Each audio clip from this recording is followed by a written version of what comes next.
The first contact with the Traveler came close to the edge of the solar system. Humanity closely observed this object as Moon X cults began to form, wondering what exactly this entity could be. Today we will discuss the Traveler's arrival in our solar system, the brave souls who met it on Mars, and how the mission to the Red Planet came to be. Welcome to the last safe city on Earth, the only place the Traveler can still protect. It took centuries to build. Now, we're counting every day it stands. And this tower is where the Guardians live.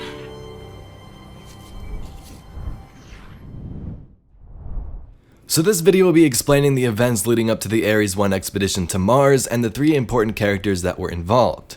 Now these lore tabs are available on all of the Eververse sets, which are not my favorite in appearance, but they do have some pretty nice info I wanted to share with you. So the 3 characters are Jacob Hardy, Chow, and Mihailova.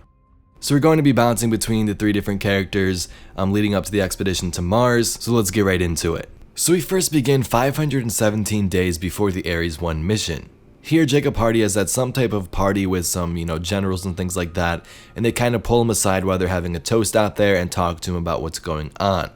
So he begins by introducing himself to the group. He says, "Special Flight Services, I'm like, never here, I don't know anybody." The general says, "And you are?" "Evie, sir, Evie Calumet. Evie's one of our leading theoretical physicists. She has something important to show security services. This shape you see." Jacob says, "It was important to show me a moon?" "Not a moon. The weight's wrong, and anyway, it shouldn't be there. Is that planet beside it Jupiter? Does anybody get that? This thing just appeared in our solar system, and it's anyone's guess why. What are its capabilities? So far we don't know. Maybe it's just a roving satellite. Maybe it's something a lot scarier." As humans went about their day-to-day lives, word of something drifting towards the edge of the system soon made its way into the news. A giant mysterious sphere which soon became referred to as Moon X. This Moon X came super close to Jupiter and terraformed 2 of its moons. As it mysteriously entered the system, humans didn't know what to think. I mean, just picture that, some type of giant moon-looking thing coming close to planets we are familiar with. Why would it be there, and why would it have control over, its own movement? So after terraforming those 2 moons of Jupiter, Moon X vanished for 14 months. No one had seen it and no one knew why it had left. This then happened several more times. It returned to terraform the surface of Mercury, vanished for 7 months, and then reappeared on Venus. Around this time is when those Moon X cults began to form. These groups of people worshipped the giant space object, and many conflicts then emerged throughout this whole process.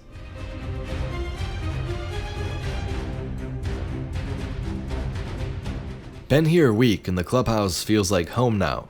Everyone in one another's space, everyone with their own work to do.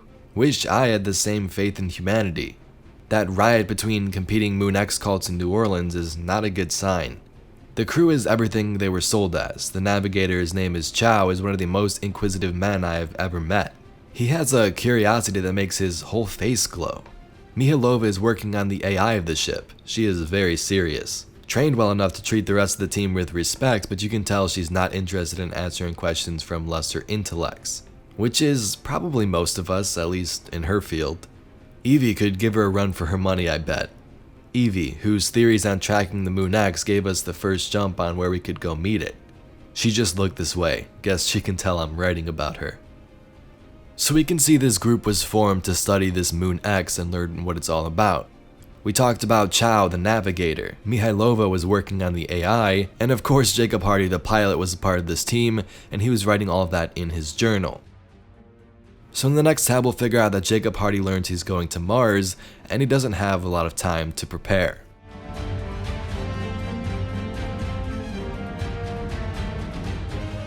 Okay, whoever this is, you have 30 seconds. The whole point of vacationing at the bottom of the ocean is to avoid calls.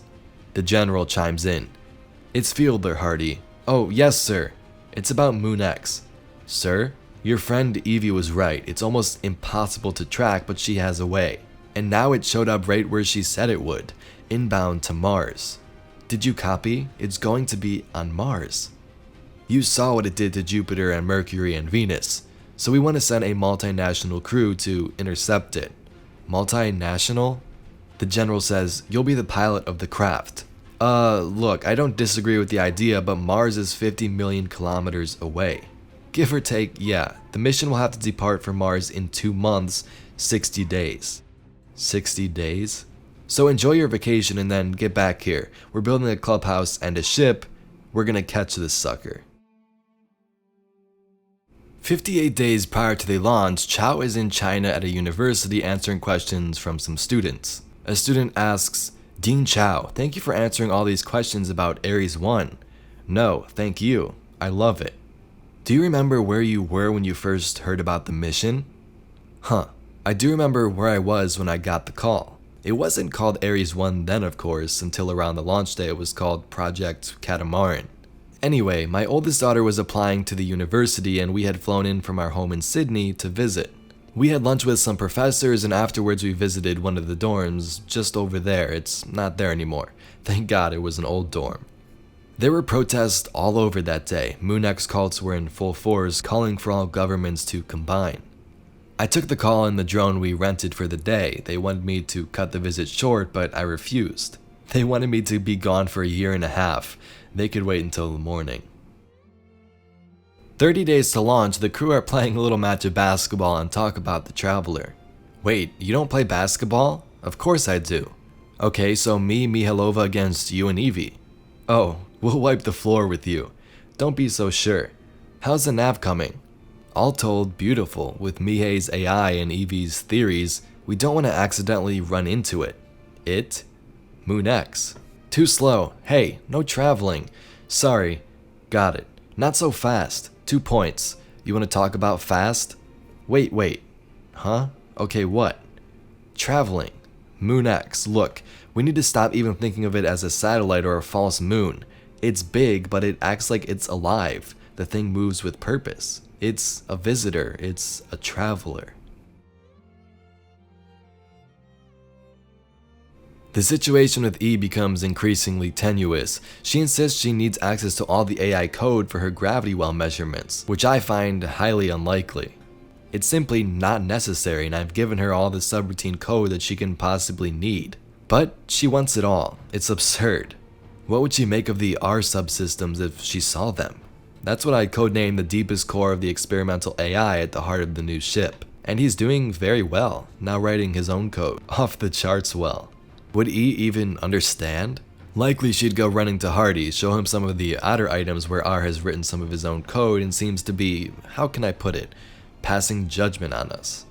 Like a little hidden critic. No, the AI must be protected so he can function best in the limited way we need. Not sure how to keep her away, but giving her access could be catastrophic. We're 24 hours late. I've never seen the crew in such a crappy mood. It was so stupid, an electrical fire in a clubhouse stairwell. 1 minute Evie's putting some final touches on her calculations and heading off to do a telecast about coastal tides, and the next we didn't even notice she was gone. We learn about cascading events, how catastrophe comes from one thing stacking onto another. A fried electrical system, a weak sprinkler, smoke, no one else paying attention, a spill in the stairwell making the steps slippery. Our safe cocoon became a death trap. Of course, we're still going, but Evie put us here, and now we're going to meet the Traveler without her. The truth is, I know I'll lose myself in the amazement of it all. I will, I know it, but just remember I felt this way. One more thing. They've given us guns and renamed us, something about needing to be ready for the worst. Ares 1, this is CENTCOM, radio check, over. Hardy then replies, CENTCOM, this is Ares 1, we read you loud and fairly clearly, over. Roger, hey, just so you know, the House of Eternal Travel has sent you its prayers. It's all over the news. That one of those Traveler cults? Roger, this is one that survived the Traveler cult Rumble a few weeks ago. Oh, well, okay, tell them thanks. Roger, next radio check, 8 minutes. They'll be quiet for a while, Nav? Steady, we are clear of Earth Grav, confirming course. Engineering? Mihailova says all systems normal. Okay, so now it's a long wait. Chow says, hey, you okay, Jacob? Yeah, A-okay. Look at the stars. Is there a problem? Not at all, it's just beautiful. Yes, like something we are privileged to join but could never deserve. Wonder how the Traveler must feel. So this mission and ship that took the first humans to the Red Planet was in fact Ares 1. 3 brave scientists and researchers boarded this vessel in an attempt to meet the Traveler on Mars and learn from it. This was the first contact with humanity. As I stated, the team consisted of 3 researchers by the name of Chow, Jacob Hardy, and Mihailova. During the mission, a 20-minute delay in communications meant the crew was on its own for the landing. While searching for a safe point to touch down, the number 3 engine malfunctioned. Chow and Mihailova managed to correct the error though, while Jacob Hardy landed the vessel manually. They then left their ship and proceeded on foot to the Traveler, armed with weapons in case they needed them.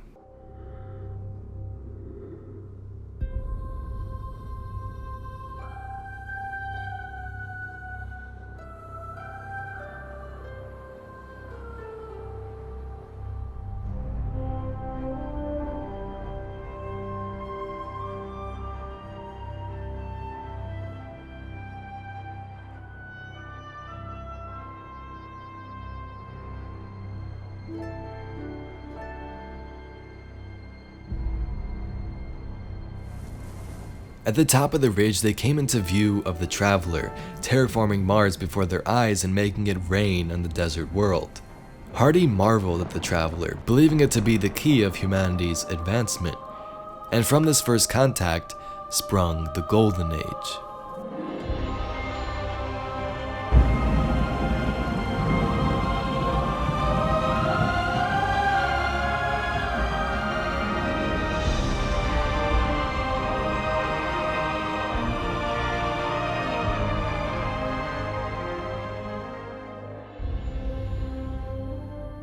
Many years after the event of the first contact, Mihailova sits down with an insurance agent.